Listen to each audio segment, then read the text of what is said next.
Welcome to the Whitetail Legacy Podcast. And we get the back view of him. And I mean, it's just a mega. 52 yards is a long shot. Magnum PI, what we named him. No idea. Just a magnum. Yeah, just a magnum. Come on cam last year, we said probably 150, mid 150. Yeah. Same doe from the morning come out with that 9-pointer. Here steps out this 90-inch 8-pointer. You're like, I'm like, okay, well, there's still a buck back there grunting. Yeah. And then out steps like another 90-inch 8-pointer. I'm like, all right. Yeah. Bro. Yeah. Bro. Yeah. You're like, I'm like, deer right there. Yeah, like and he's already yards. 30 yards. Yeah. He was literally 5 yards from the base of the tree. Could have been, had a buck down at 1:40 in the afternoon, back there deep on public. 3 does come out pretty early. It was like 245, 24-yard shot, sent the combat veteran, and I tell you what, man, dude, it just smoked. We always get so jacked up when the other person kills. It's just almost like we got it done. Yeah. And when you killed that doe, I was like, hell yeah, man. And we come down here to Missouri. I asked Comey one more time. I'm like, is it a good buck? And he goes, yeah, real good, solid buck. I'm like, all right, boom. And the deer just drops. Sure. Super special to me. Whitetail Legacy Podcast, bringing you back to the hunt and leaving a legacy. Baller rut. Welcome to the Whitetail Legacy Podcast, coming in your ear holes 3 deep on the black sofa in the basement. They're like, man, I'm on the wrong station. Someone's listening with their wife in the car, and she's like, what are you listening to right now? Anyways, we're recording in homie's basement tonight, and we got the special guest in the studio basement, Jesse Hines. How you doing tonight, man? I'm good. Thanks for having me on tonight. All right. Well, we appreciate it. We got a pretty cool topic to cover, but we're going to get into the people that make this possible. We're going to get into the show. We're going to start out with Last Breath. As you guys know, we've been talking about the launch party for the last month or so because it's about to be here in Ripon. Our guest is actually one of the hosts for every launch party that's ever existed, so he knows how incredible it is. We've talked about the free gear, free beer, the films. What else could you throw out there to listeners about the launch party that you just absolutely love, Jesse? I guess for me, it's more about like the fans or the friends that come. I mean, we've got people that come for hours and states away, and that's cool to us because, like, yes, the films are awesome and like the gear is sick and everything is awesome, but like to the, what was 4 to 5 to 6 of us now, or 8 now, is like those people come to see us and our films and the deer that we've killed, and like that is like the highlight of our year because it's super awesome to be able to share those moments with those people that don't see us every day, or vice versa or whatever, but like, man, they come hours to see us and meet us and talk, and we can talk deer and hunting and all that kind of stuff is super cool. So that's what it's all about. Yeah, we tell people on here like, hey, there's people coming from out of state, so message us if you're out of state. We might be able to get you a carpool system, something lined up to be able to where if you really want to make it, you can make it. So gas is only $3.25 right now. Right, I know, $3.25 is cheap, hella high. It keeps going up, getting that stimulus money back 1/4 at a time. You got Exodus. Yeah, so Exodus is turning 6 years old. That is pretty impressive to see where they're at now, and for that to just be a 6-year-old company. So for that happening, we're starting right now until June 11th, you can use the code YEAR6 to save 20% off the Exodus render. The solar panel and the render SP18, that's the solar panel bundle. If in case you're not familiar with the Exodus render, it's their Verizon 4G LTE camera, and it provides some of the fastest transmission times in the entire industry. And we've talked about that here a couple times. On a couple of times we talked about Exodus. What's faster, the trigger speed or me texting you when Magnum was on there? I don't know, because it was about 5 hours later when you text me. Yeah, I know. I was That like, was just the weirdest thing. woke up. I'm like, what?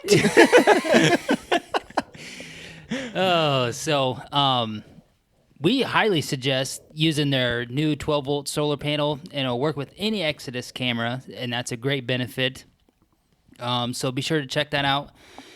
And the bundle is also a part of the anniversary sale. So over the last 6 years, Exodus has consistently shown that they build the quality trail cameras flat out, and of course, they're backed by the best warranty out there, period. 5 years, no BS. And you guys can get in on an Exodus render. Just use that promo code YEAR, YEAR, number 6, and you'll be able to save 20% at checkout while supplies last. This is going on now through June 11th, and the website for that is exodusoutdoorgear.com. I've been meaning to say this for like the last 40 episodes. If you guys need to get on any website for anybody that we talk about here, it's always posted in the show notes. Just hit down more information and it'll take you right to either somebody's website or somebody's YouTube page, wherever they are directing traffic. Yeah, we need to buy couple of those solar panels. We got some extra funds. I think they would be pretty useful. The batteries, it would pay for itself. Yeah. Just because the Eventually. lithiums are so ridiculously high. Yeah. All right, is that it? What do you got next level? New one coming on here, guys. Yeah. I forgot about that. Something that we've had a lot of fun with over the last couple of years is the bow hunting league. And this year, I just got asked here last week if we were going to do it again. And I just said, hell yes. Gun hunters? So, hell yes. Part of the bow hunting name is, or part of the bow hunting league name is the gun hunters. Exactly. So that's just kind of the whole idea of the bow hunting league, is to get in there and have fun. A lot of people are in there making friends, swapping hunts, being able to go hunt a different state. Things are just starting to get geared up. Whitetail signups are going to be coming up here pretty quick within the next couple weeks, and the prize packages is up over $37,000 total. So you don't necessarily have to win to get a prize. And within the overall bow hunting league for the 3-man teams, there's also a couple subcategories. Mule deer is in there, blacktail's in there, and also I believe are going to get in on an elk contest this year. So nice. And more it's to free. Come from the bow hunting league. It is free to sign up. Yeah. And here in a couple weeks we can start doing that at bowhuntingleague.com. Yeah, if you're thinking on the edge about signing up, or maybe you don't have friends that bow hunt, get on the Facebook page, follow that. There's always people looking for teams from different states on there. There's one guy, like, he's from Indiana, and they're teamed up with a couple guys from Missouri, and it's cool. They start talking, and then you got a friendship going on throughout the season because you want to know what that guy's got going on. We have a lot of fun on there, just talking BS and watching everybody kill deer except us. That's where you see everybody kill turkeys but you, and Yeah. everybody kill a deer but you. You're like, geez, I gotta get out of You here. get on Facebook, you're like, I'm pretty sure everybody's killing deer. in You get on the America. bow hunting league, you're like, everybody on here has killed a deer except me. I'm pretty sure. So, all right. Very, very fun contest that we're gonna expand into more as the weeks go by. All right. Is that it? Yeah. All right. Well, let's get into the episode. We had Jesse on. Shout out to him for driving up to this luxurious Check out the notes. yeah, hella Super notes over solid. those. No notes at all over there on the right side. But we wanted to have him on and talk about filming, multiple aspects of filming and stand placement, hunting stand placement and filming stand placement. So if you guys don't know or haven't watched Last Breath, I think some of the absolute best content that they have was filmed by this dude right here to our left. Dude, it's extra crispy in the crunch time. I just get lucky. Yeah, well, you're right. I know how many buttons are on that sucker. Turkey season, I'm trying to figure out how to turn this beep off. Figured it out. You try to figure out something in the dark, you never touched something before. It's hard. There's the wife thinking about what are they listening to over there right now. But anyways, Jesse has put down some of the best footage that they got. Some of the quickest, like, you got to get on them right now shots, and you're like, how in the hell is that in focus? And then some of when he's walking across that cornfield, that's some of the best whitetail footage I've ever seen. Like, not just saying it because I love you, because I love Last Breath. Like, I think of like a couple deer, like when Jury shot that giant Bucktober in the frost in that CRP field. Yeah. Some that of was the sick. absolute best footage I've ever seen. Yeah, that was incredible. And, you know, some of the absolute best footage I've ever seen.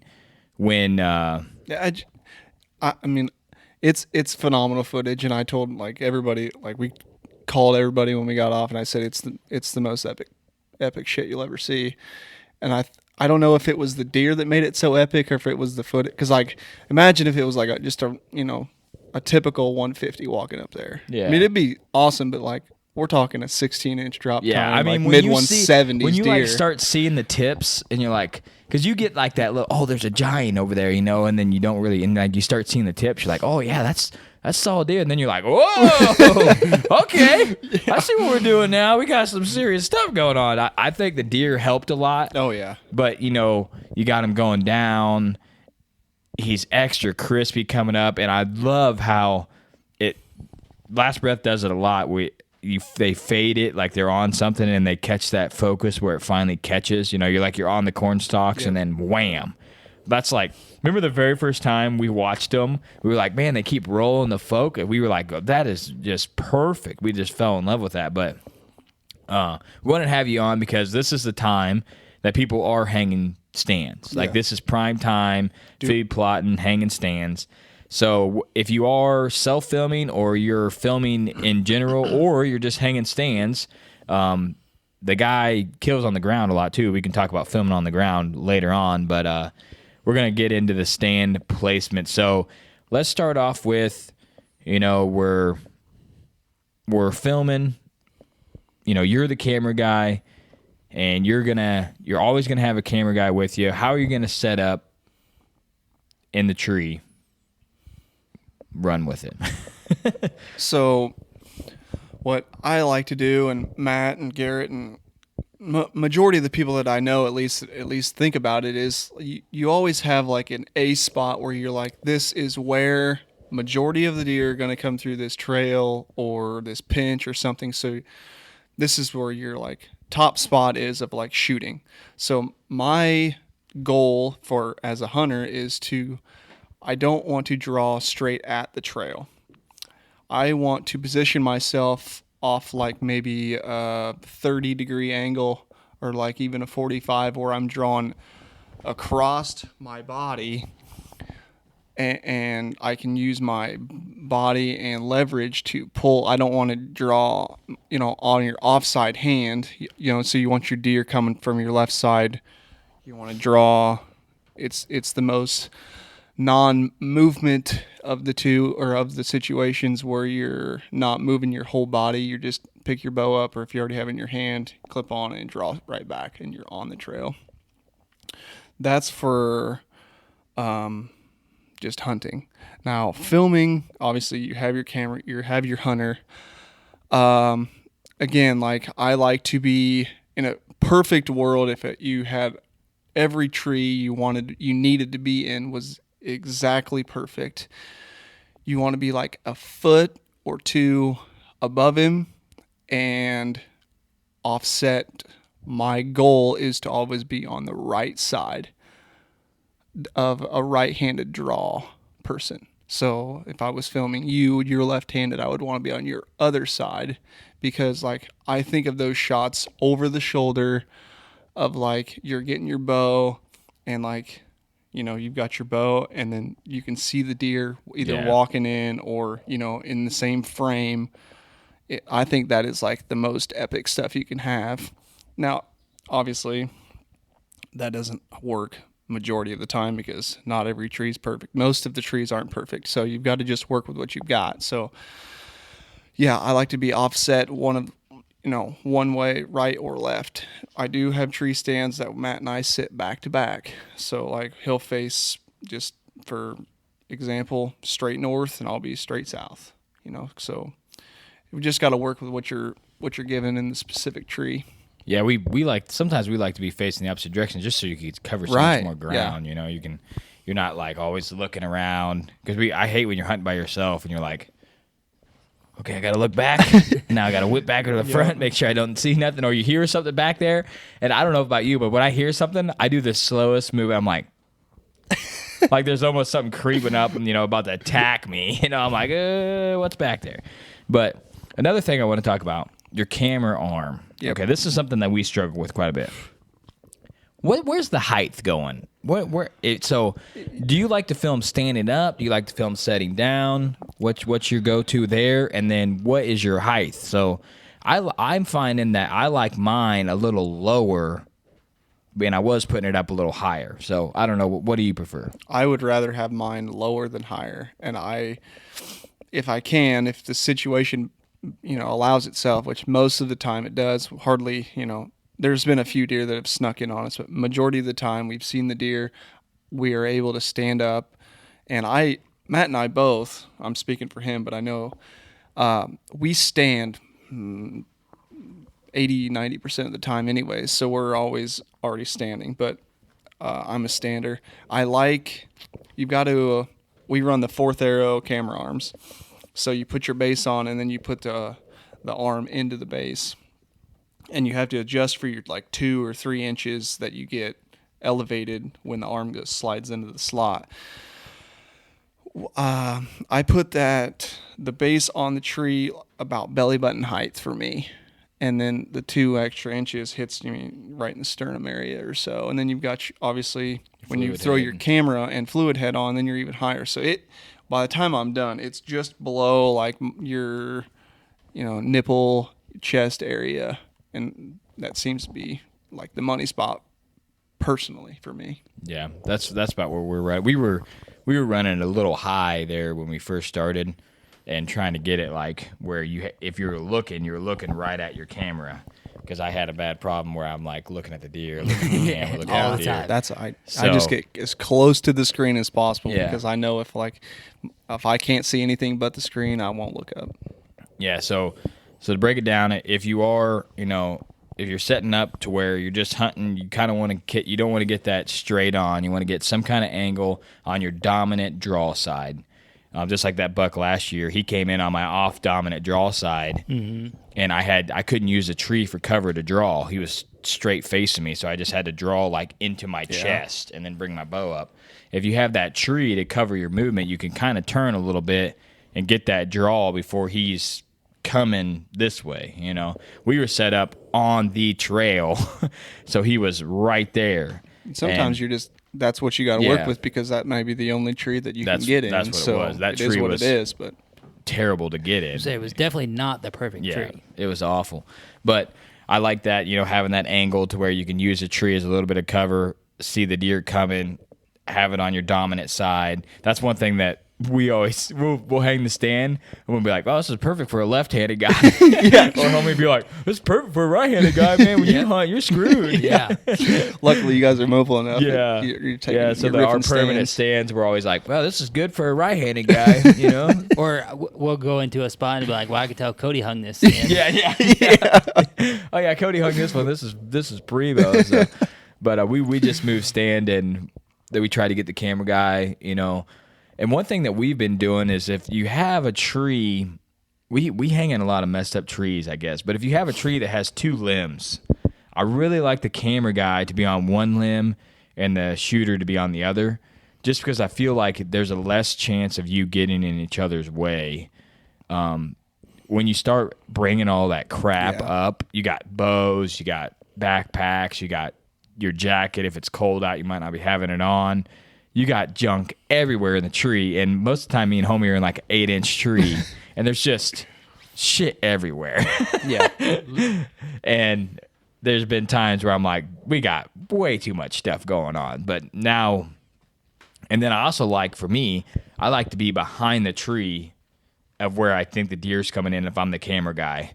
So I can just creep around the corner, run that camera, and have the stand facing kind of the other way. Like you said, you get in case something comes from behind you, like on a north-south situation, but you also have that tree as cover. Yep. So you're not sticking out on the side like a beacon, So we have some trees that stick out on the side like that, and it just depends on the area of whether we get popped or not. Some areas we get deer look at us from 300 yards, and some like that 6-pointer on the private piece. That thing, you could do the Macarena up there, and he'd just be chilling out there hitting that scrape. Be like, yeah, it's a good spot. Safe right here. Oh, that's hilarious. Another thing about running your camera lower than higher is you're able to hopefully get above the top of your camera.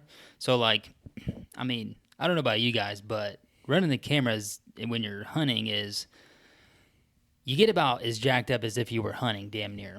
At least I do. Oh, yeah. So, you know where all the buttons are, and I mean, especially on the cameras that we're running, like there's a lot of shit going on. But in the heat of the moment, like you're like, man, I can't find that ISO button to crank it down a couple notches or something like that. So being up above the camera gives you visibility of all the functions, and you can just immediately look at it and not be below the top of your camera if you didn't account for your camera arm and your fluid head. Yeah. You're not able to see that, and you're just gonna feel for it because you've run it and you're comfortable with it. But if you do have gloves on, right, or whatever the case may be, just being lower is better. And it always seems that I can never get it low enough. Like, your fluid head is massive. It is. Yeah. It is. That's the problem. You get, I think I'm good, and then you put a foot fluid head on that sucker. We're like, we're packing in homie's fluid head today. Great. Perfect. A lot of fluid. Yeah. A lot of fluid in extra that pound. A lot of fluid in that thing. It's taking up half my backpack. But yeah, I think that's a good tip. Try to run it lower. And if you have filmed in the past, or if you're thinking about this year, we get a bunch of questions about filming still. Everybody's really wants to do it. And we always say, like, we hear some people say, oh, there's too many people doing it, don't do it. I'm like, man, if you want to film, send it. You know what I mean? For sure. Get the best gear that you can afford without, hurting any of your financial stuff, and film and see if you like it. But that first year or two, it's just, you just got to learn what kind of your style is. I like my camera tight to me. I like having it. I never like push it way away from me. It's always right here, because I like to turn it on, check the light, check the audio, and just, it also gives you something to do out there. You're like, man, how's my light? How's my Kelvin? That's the new one. Ooh. Messing with the Kelvin all the time during turkey season. I got some hella crispy turkey coming in footage with no turkey, just the gobble footage. It's crispy, but I'm excited for deer season, because I got an idea really how to run that thing, just holding it during turkey season for hours with nothing around. So we got it. We're just setting up. What about self-filming? There's a lot of self-filmers out there. That's something that we haven't talked about. Mm-hmm. I've done a lot of it. I know you've done a lot of it. Jesse, have you done? I know that you're kind of more of like, if I can't get a camera guy and get it on footage, I'm not. Right.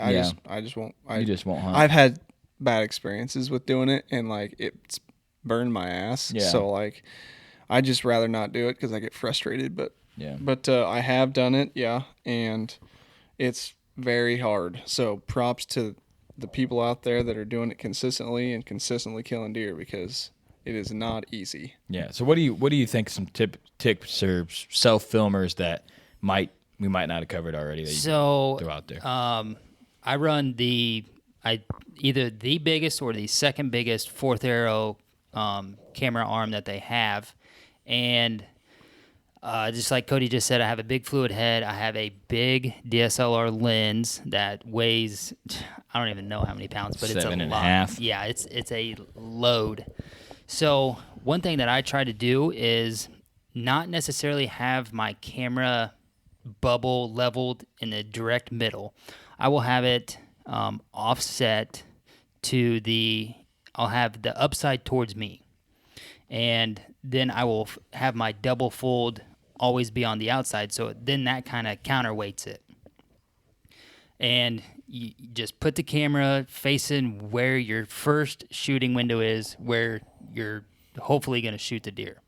And if I'm kind of to the point now to where if I'm out there self-filming and the deer's not right there, unless it is absolutely oblivious to what is going on, and I have a 8-minute encounter with this deer, like, it's just not going to get on film.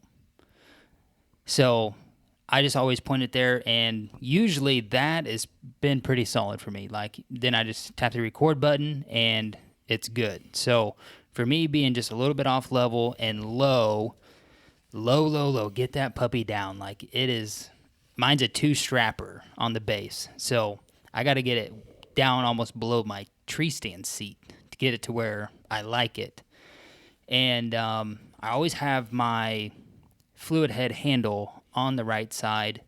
That would be farther away from me, and I think that's just more for the swivel aspect, because usually the deer coming from right to left is how I would like it to happen. Just depends on where I'm hunting, obviously. And then I feel like if you have it close to you, it's going to be tight to you. You will bump it. So I always have it on the outside. And then I know it's past the tree. If that deer does get past that first shooting window, I can maybe just reach over and nudge it to maybe another shot opportunity, 10 yards down the trail or wherever the next window might be. And, yeah, that's it. Yeah. Only thing I'll add is I like to run autofocus like the whole time that I'm touch focus, if your camera has touch focus on the screen. And then I like to run a little bit wider. I always catch myself running a little bit wider.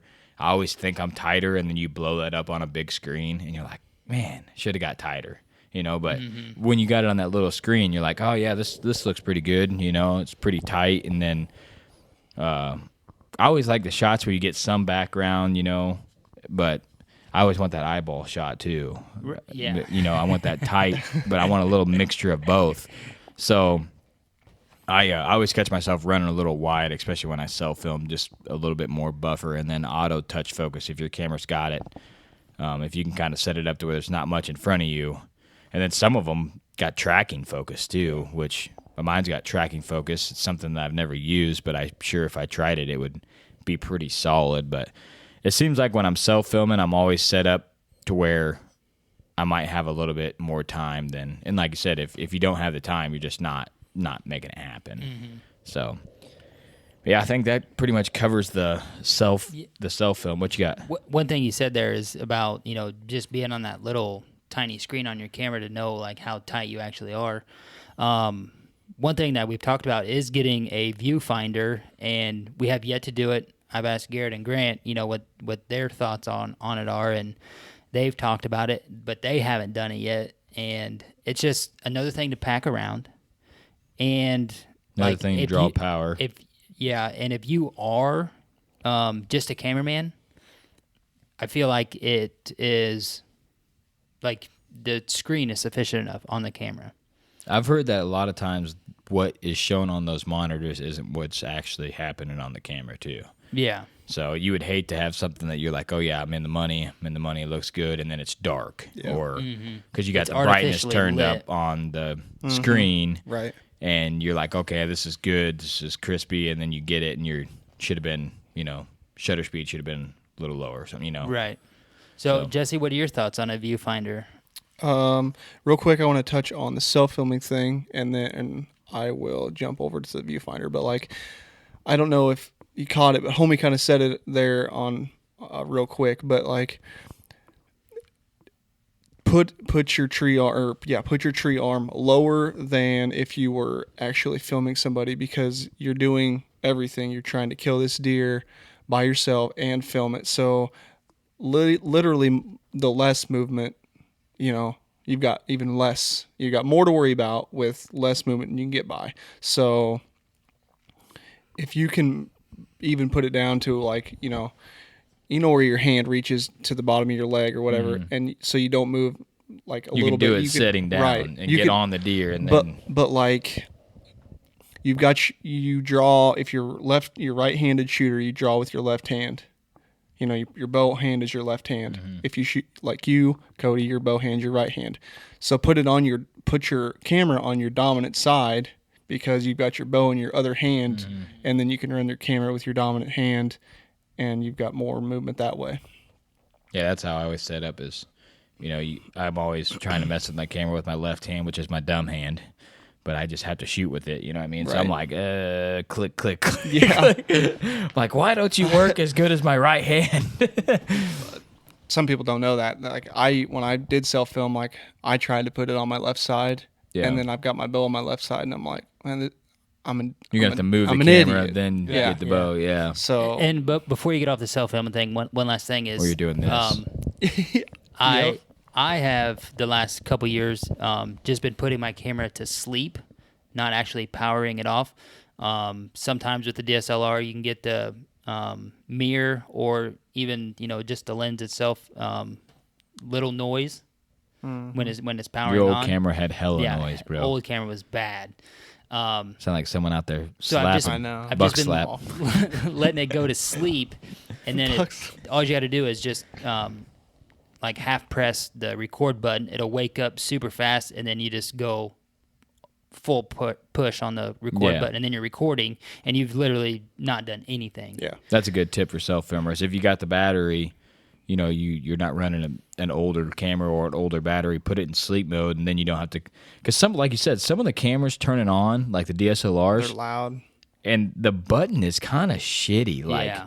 on the R, the button's like kind of hard to turn on and off. It's kind of It's- smooth. It's kind of small. Yeah. It's at least quiet. And I it's mean, at that fairly quiet, yeah. fairly quiet. It is I mean, quiet. it's not like you Mine can hear it. has like a notch that like you can catch your thumb on and yeah. turn it on, and It is small though. yeah, it is small as hell. I like my old camera. Yeah. It had that tail fin It had on the tail with the little Yeah. What was your old rise. camera, Hody? The SL2, the Okay. Rebel. I had the 80D, and that thing was like, it was loud, and I'm like, man, if this thing spooks a deer, Yeah, that's what I kept. it's gonna spook Yeah, a see, deer like, at some point. that one had an actual mirror in it where it would Yeah. literally flip, and Yep.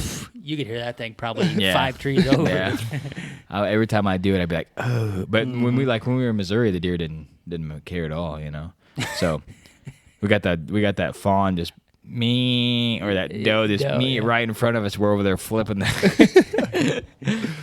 So all right, so you had a question that you're supposed Yeah, to the answer. viewfinder. Oh, Oh, the the viewfinder. viewfinder, I haven't purchased one. I've had one in my cart probably like 3 or 4 times because I'm like, man, it would be so much nicer if you're looking at I don't know, the 7 measure. inch, you're 5, looking, 7 inch. Yeah, Yeah. but the camera is like 3 inches by like 1.5 inch screen. Yeah.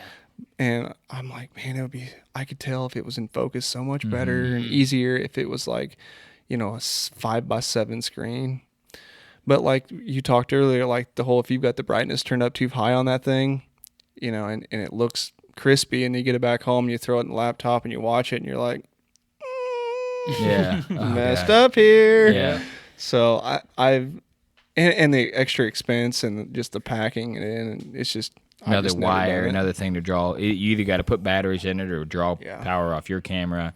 So and you don't want to go cheap. no, So yeah, you don't want to get something cheap. You want to get something solid. which is like anything in filming. You just if you can Yeah. afford it, spend the money. But like those things aren't cheap. No, and then you're like, well, I run my audio here, so I'm gonna have to get a cage, and then have audio, Extra 2 shoe audios, and an extra shoe, and you're like, I got so much crap going on. And then, like last year, we're trying to monitor our audio because our audio does this peaking thing, just like popping thing for some reason. I don't know. If we were like really into it, we would know why it does that, but still don't know. No. But it gets the job done. That's It the did main after thing. you shot your buck too this year. Yeah. I don't Yeah. know. Yeah. Yeah. I don't know. I think Something with the frequencies. I think actually I think when I shot my buck this year, I think the wireless died, and I think we ran the shotgun, and I don't know what was going on, but yeah, Yeah. it did do that. That's weird. No, I don't remember, but yeah, it did pop. Yeah, just like that. Tap, tap, tap, tap. You're like, what annoying. is that? I put all this time trying to make this prime. It's probably because Matt and I have our wireless duct taped and We had a electrical zip tape. tie too. Maybe it's a zip tie. Maybe it's a zip tie. Maybe. We had ours zip tied too. Audio is so expensive, and it's the easiest thing to break. Catches on everything.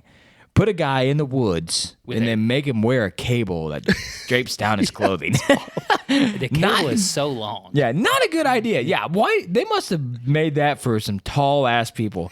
I like to hook it on my tennis shoe and run it up my It's leg, like a and foot- yeah, it's like it's 7 foot way long. way longer than it needs to be. Okay, so you guys are the king of filming on the ground and getting it done. So, for a guy that maybe wants to start filming and wants to do it on the ground, what's your go-to? You using a tripod? Not using a tripod? What are you running it wide? What's your process on the ground? Tripod. Always. Just because you don't have to. But if monopod you want or tripod? if you want if you just want that smooth, super tight, not super tight, but like super, not shaky. Mm-hmm. You got to go tripod. Matt used a monopod when I shot my buck. Oh, that's why you killed. That's bro. why I killed. This is just the monopod life. Yeah, but monopod. But yeah, I try to run tripod as much as possible. I did actually when we hunted on the ground a few times, if the tree allowed, or our hide, whatever you want to call it, allowed, I did use the tree arm. So I ran it like, a foot off the ground. So it was nice. But yeah, tripod. Tripod on the ground. Would that be better turkey hunting? A fluid hit or No, a the tree arm? It It might might not be. my setup, Yeah. but Yeah. Might be. Turkey hunting. what Let's a not joke. talk about how many turkeys got stuffed by camera this year. Hella turkeys. Too many. Hella turkeys. Homie's like, I can see his head. I'm like, I can't. I see a bush, bro. That's all I got. Bush finally come back to haunt me. He's 10 yards. Yeah, I could see a bush. Homie's all about the bushes. Yeah. With the turkeys and the cams and everything. Yeah. Whatever. It could have shot right through that bush. No footage. Could have. I could have shot one 32 seconds into being him ground to ground. Not even. Yeah. 3.2. We didn't talk about that. Have you ever had a turkey fly 200 yards past you? It was more like 50, but still. You're like 200 yards from the roost. You're like, oh, he's flying right here. Sucker pivots out like a pheasant. Looks like a pterodactyl flying through there. You're like, Just gliding across yeah. the field. And like, I'm just watching him. This is in the watching timber. him. In Yeah, the timber. We're in the dead middle of Oh, the that's We're at the creek bottom. That's goes impressive. straight into a creek bottom. Just, I'm like, oh, he's landing right thought it was in on front a of us. field edge. No. Oh, no. wow. Lands 50 yards behind us. I'm like, what is going on? Wow. Yeah. The Yeah. whole time I'm watching him in the roost, homie can't find him. Bad angle. Yeah, That's bad all. angle, man. It's all about the angles. It's like the trail cam pics for deer and it's velvet. This is the angle, bro. Yeah, it's Way smaller than it looks. Okay, so we talked about, the tree stand. This is the time of year where people are out hanging stands. So we've mentioned it, a couple episodes ago, but we just moved a stand. And I think this is a good time to say that if you have a stand that you're like, okay, I think this is in the right spot, and then you hunted it and you realize it needs to go somewhere else, go out there and move that stand. Because that's something that we didn't do. We were like, we think we're good. It's going to be hella work to get over there. And then we move over there and finally put it in. We're like, this is where we should have been the whole time. This is perfect. We got better cover. We could edge that wind better. We could see them coming more. We can kind of see up into the stuff that we couldn't see before. We're a little higher. We got better angles on the scrape tree. Like, everything was better there, but we thought we were good back there. But I know there's a guy out there listening that's like, man, I need to move that stand. But it's just doing the work. You got so many things you want to do. We did that early in the morning one day. We had hella frost on our feet when we did it. Yeah. So it was early. Yeah, that's the thing. Do it now because Yeah. don't do it in 3 weeks or a month because it's going to be hotter than Yeah, shit. that's normally when we're doing everything. Exactly. We got stuff trimmed out, and we're like, we got some stuff done. It's pretty and sweet. I think one thing that was kind of holding us back from doing it is it's 12 yards really going to make the difference. Yeah. Like, I mean, it's literally right there, and it is all the difference. And hopefully this fall it will really be the difference because only shot a doe out of that stand. Multiple bucks on cam there. Yeah. I mean, But hopefully, like, this year is a year to get one on a scrape tree in October 5th. And yeah, send because it. it's we believe that we've been winded there before just because of the angle of the tree that we were in, and now we're just like, if we got a north, we got that 10, 15-yard buffer where we're just gonna be right on the edge. Like, that 10-pointer that we seen last year when we're on the timber set would have winded us there, but he might not have if we were where we were now. Yeah. And So that was a nice, I mean, that's nice buck. high 40s at Yeah. least. So he'll hopefully still be around. He made it, so We'll just wait till October and he'll roll out. But yeah, that's just goes back to going out there and looking at those stands. So maybe if you are listening to this and you're thinking about filming, go out there and set in that tree stand with that camera arm and try to figure out how you're going to set up, because you're going to be doing it in the dark. That's another thing. You guys got any badass systems for the dark? Or let's go through. You get in the stand. What's the first thing that you do? And how do you set your backpack up to make it capable of that's the first thing that you do? You know what I mean? Yeah. You know what I'm getting at? Yeah, I have recently started using the that little T-post, I guess, on the bottom of the fourth arrow to hang my backpack on there. And since I got the big dick straps and base, like it'll support everything that I take in. So that's kind of a new thing, and especially on public, like you're not going into any trees or anything, so it works out actually really good for public. The first thing you need in the tree is a bow hook. Somewhere to get your backpack off your back, you know, or your bow up. That's the first thing you need. So for me, when we are on public, like I'm getting my base on, and it's right on top because it's the last thing that goes in, so it's the first thing to come out, and then I'm immediately putting my book bag on that, so then I can fold my seat up and get closer to the tree, for one, and two, I can hopefully get that damn strap below my seat where it needs to be for the camera. You almost need to hang the camera arm then the stand, but when you can't you can't do that. You got to hang the stand, then you got to feed that strap behind the the main stick of the stand and get it around the tree to where you want it. But yeah, so base on top, that's something that I was like, the base is the heaviest, so I'm going to carry it on the bottom my first year, and then I'm realizing I got to get everything out of my backpack to get down to the base, and I run the smaller fourth arrow, so mine has like the fold-in teeth, so it's like really compact, and it makes it to where like you're almost digging around in your backpack. But now I have special pockets for everything, like this goes in the front pocket. This goes in this pocket. The extra lens goes here. So I know where everything is. But go ahead, go back through the process. You're getting into the tree. You got your base on. You got your bow hook in. What's your next step? Yep. I'm smashing the camera arm into the post. I don't take my camera arm holder out of the base. It just stays in there, and it's all one piece. So when I throw that up there, I've already got my elbow, I guess is what we'll call it. I already got the elbow on there, and that just stays in one piece all year. And then get the camera arm on there, and then I'll throw my big 70-200 lens on my fluid head. My fluid head and my camera arm stay together almost all year. Sometimes we get random hairs, and next thing you know, I'm doing a tripod head shoot, and the fluid head's on my tripod, and then go hunting. And I think I've hunted 3 times without a fluid head. It's terrible. So try to keep that together in one piece. So base and the elbows together, camera arm and the fluid heads together. And then, like I said, I'll throw my big lens up on my fluid head. And if we have to shoot an interview, I'll get my second lens out. If not, then I will put the audio on the camera and attach the body to my lens. And hopefully then we're ready to rip. One thing I really like that you do is so on the big 70-200 that we film, most of the stuff with, you slide it onto the fluid head and leave it. And then you have the neck strap for your camera, which I think is awesome. So you put that neck strap on. You're still holding the camera. If it ever does fall, you're good to go. You're filming with a small lens. You still got the neck strap on.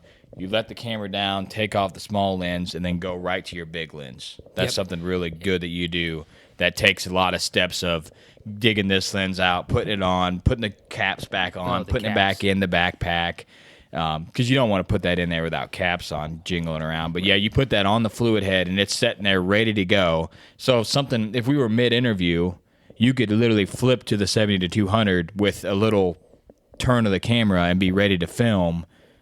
Or you can film with a wide angle and still not have to worry about dropping it. Because that's the main thing. You got you got that much equipment in the stand. You don't want to drop a $2,000 body and be done, for the year. And that neck strap doesn't come off until it's locked in and ready to go on the fluid head. Yeah. So it just ain't worth it. No, yeah. I drop it enough already. Yeah. I don't have a neck strap. Does the R have a neck strap? Yeah. Yeah. Okay, I was gonna say we need, because that's what I started doing when I was running your camera. I was doing the same thing you were doing. Put that neck strap on. Okay, the camera's safe, because I'm always like putting my camera like in the top of my backpack, and I'm like, man, it's not gonna fall. And then I'm over here messing with stuff, and looking at it like. And really, like, this is just kind of the evolution of me filming. Is I originally put that strap on there because I seen you and Matt had it on there. And I was like, okay, obviously it's not like blowing in the wind and scaring deer or anything. So I was like, okay, that makes me feel a little better about it.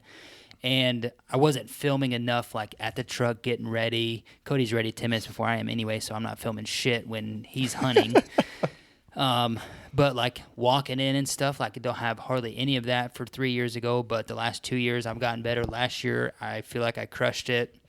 And just, that stuff that can really make a video go if you do kill, like, all the stuff you did for Sunshine, like that really made it. If we didn't have any of that, it would just be, okay, here we are, we're in a tree, boom, done, But just having me throwing the stand on my back, cutting the shit out of the tree, getting it up there, like, it just adds to it and shows you that, oh shit, yeah, he did pack that stand in, cut his way up this 4-inch evergreen tree.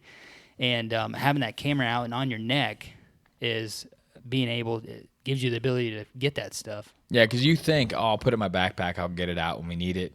When you're ripping and you got all that stuff strapped on, you're not going to do it. You're not going to do it because you're always thinking, I'm running behind. I'm running behind. And you might be early as hell, but you're still going to be like, I'll have 5 more minutes and then I'll get some more footage when I get in the stand. So, or like if you want to film some sign that you come across or whatever, like, I mean, there's a lot of stuff out there that needs to be filmed, and you can't do it if 1, you're dropping your camera, or 2, it's in your book bag. Yeah. So what's your go-to for like setup? Yeah, for setup. Because I mean, people were doing it in the dark, so that's something that you kind of got to get a really good process. We run a headlamp sometimes if we're real early, but most of the time we're in there black as hell, trying to get it done. So I'm completely different from you guys, which is cool because, like, not everybody has to be the same, and there's different things, whatever works out for everybody else. But like, so if I'm filming Matt, like, cameraman goes up first because it's the highest stand or whatever most of the time, and so I set my book bag on the seat, and like you said, like the arm, or not the arm, so these Badlands book bags have clips on the outside, on the front of the bag. So that's the first thing I take off is I unclip the tree arm and I put it on like the boat hook or a crotch of a tree or something. And then I open the big zipper. The first thing that I see is the arm, because that's the last thing that goes in there, just like you guys.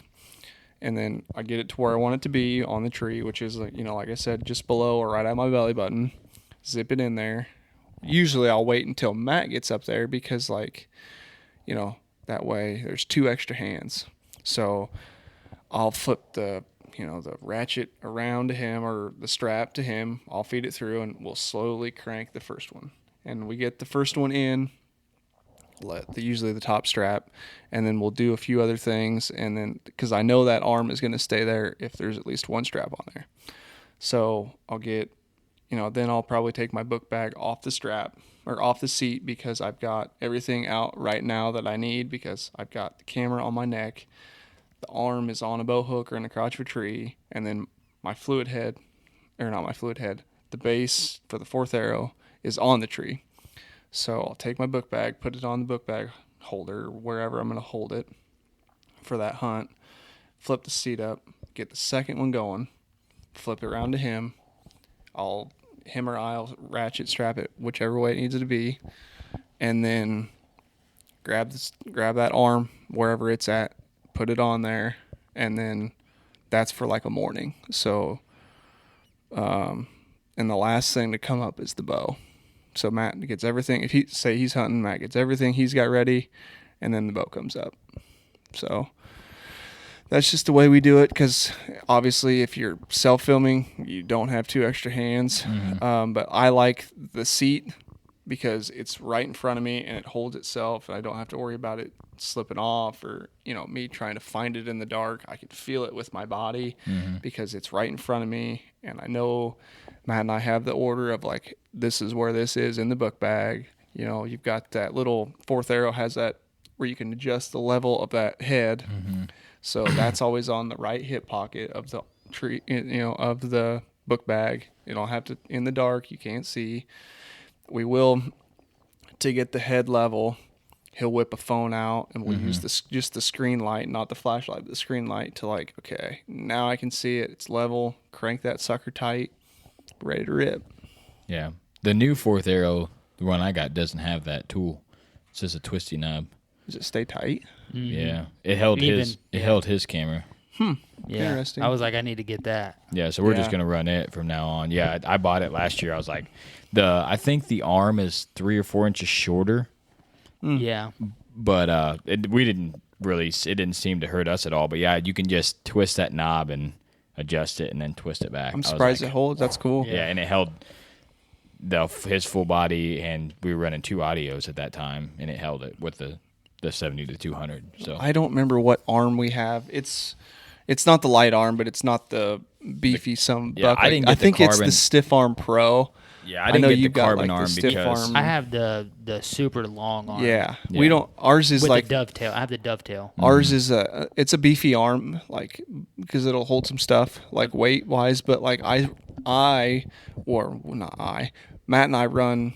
I've got a small head, and it specifically for deer season is always on the tribe or the tree arm, and then he's got the big head, which is what you have. It goes on the tripod and doesn't come off of there. that's what we need to do. We need to buy another fluid head.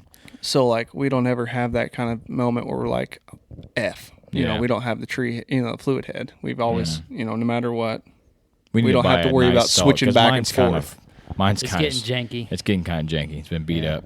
I need to buy another one before season, just in case you can't get the Suburban. It's a public problem. Oh yeah. Just the way you were explaining, like your setup there is, I feel like our public land setup is almost completely opposite, because the way Cody and I think is if like you're hunting, you're gonna hang the stand because you're gonna work a little bit harder than the camera guy because he's not hunting, and so he's up in the stand first. He's got at least his bag up there, and then he helps, or whoever's hunting helps the camera guy get his stand up. So he pretty much holds the stand while you strap it down, and it's just different hunting scenarios, I guess. But it's cool how we have different systems for different ways that we hunt, And they both work. Yeah. That's how we've always done it. I don't know why. I can definitely see like where you're, ripping down every day. Like that's how. But Matt and I are going to preset stands every time. Yeah, that's like my seat's so small. If I just ran the backpack on a seat, I'd be sketched out the whole time. Oh, it yeah. falling off because my seat's. And like I will say, sorry, I don't mean to cut you off. Go but ahead. I want to say, I don't ever put my camera on my neck strap when I'm in the tree stand. If I go to like I do the 2 lens thing too with the 24 to 70, and then when I'm hunting, I'll switch to, the 70 to 200 or the 150 to 600, and like I'll double wrap it on my arm. So like I'll wrap it, right around my wrist. That way I don't have, because I always have to, I'm always worried about like I don't want to take my hat off, take my hood down, slip it over my neck. I always just double wrap my arm, and then I know it's like even if I let go for a second, I'm still gonna have it on my because I've got it on my forearm. Yeah, that's a good tip too. Just try to have that thing. Don't ever like to where. Yeah, don't ever not have some sort of You need secondary. one of those things like the rangefinder has, like a little cable tether. that you clip to it, and if it falls, Don't ever not have it secured. Yeah, because that's the big piece. The lens is expensive too, but I mean that's the big piece, and most of the time it's attached to the lens. Like the camera arm, the audio, you can replace all that stuff, or you can find something like a cheaper alternative. But if you drop your body and your main lens, wrecked. You're wrecked for the season. You're going to be Yeah. using something different because there's just no way to come back from that. All right, well, I think we covered it pretty good. What do you guys think?